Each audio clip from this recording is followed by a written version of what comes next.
সারা সে আল্লাহর হুকুম অমান্য করছেন। ঠিক হইতে রে, আমরা আল্লাহর হুকুম অমান্য করছি।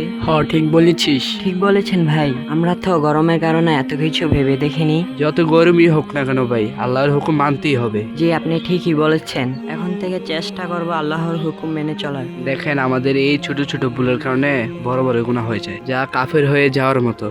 জি, আপনি ঠিক বলেছেন। এখন থেকে আমরা মেনে চলার চেষ্টা করব।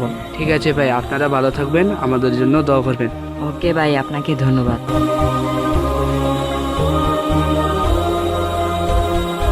কিরে, কি বুঝলি ওনার কথা? না রে, নিজেকে পরিবর্তন করতে হবে ইনশাল্লাহ।